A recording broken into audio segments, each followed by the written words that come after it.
So every human soul is given a limited chance of a lifespan of 120 years in a consciousness or in the consciousness of the body to decide either to receive Christ, who is the life. Certain things are alive in you, and a season, a frame of time is given to you within that little microscopic life to make a decision to receive Christ, who is the eternal life. And Jesus says, I am the life. I am the life. I am the way, the truth, and the life. Period. Outside Christ, sir, you got no life. What you have is but 120 years of lifespan before you sink into your grave.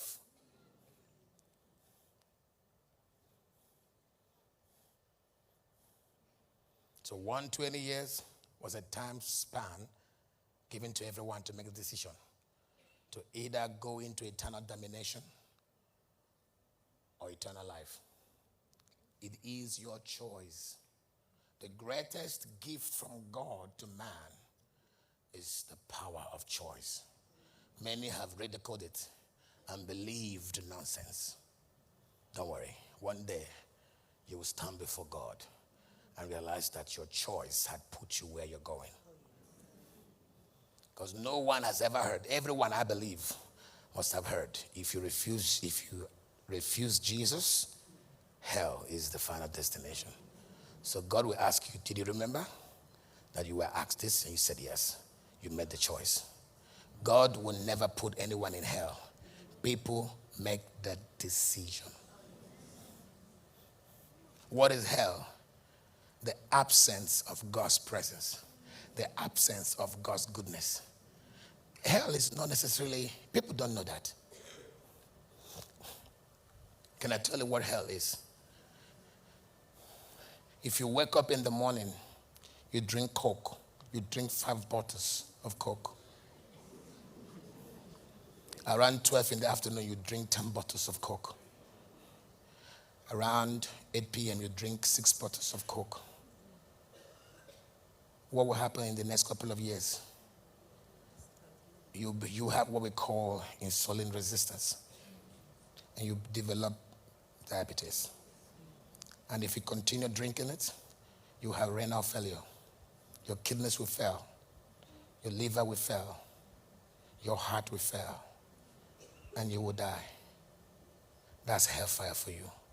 Hell is the absence of God. When you say, God, I don't want you. You don't exist. I don't believe in you. Get out, God. And then he will, as a gentle God, obey your will. He will obey your wishes. So he will take his glory. Unfortunately, the air you breathe is his. But you didn't know. The water you drink is his. The times and seasons that you were little sperm that your mother would have aborted, you grew as a sperm into an egg. You knew nothing. Somebody fed you, cleaned your poo. You went to school and got a little education, and you start challenging God. Start challenging a world you didn't know where it started.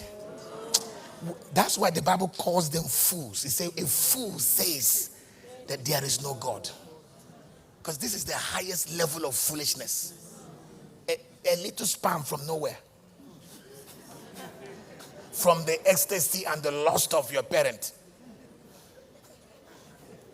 You came. You didn't know what happened, how you formed in the womb. You didn't know where you came from.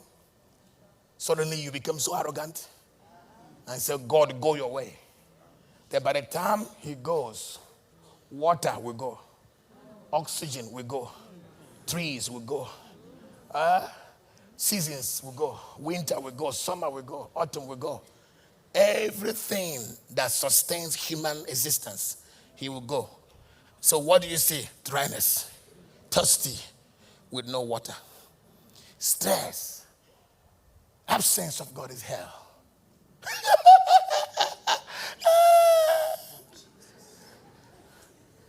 Don't worry. You saw what happened in Brazil. They mocked God. They mocked God. God does not exist. Get out, Jesus. They mocked him. Jesus, go. Jesus, go. Guess what happened? He left.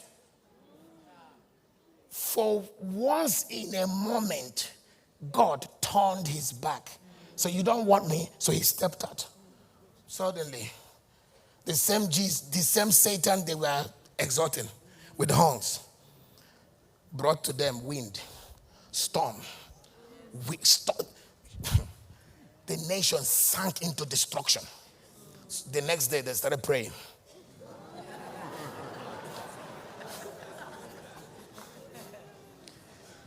Just look at what happened to Brazil to see what is coming.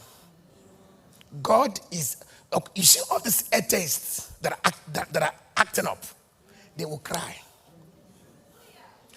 They will, when God will withdraw his mercies, they will know that no scientist, no intellectual ever had kept the sun where it is.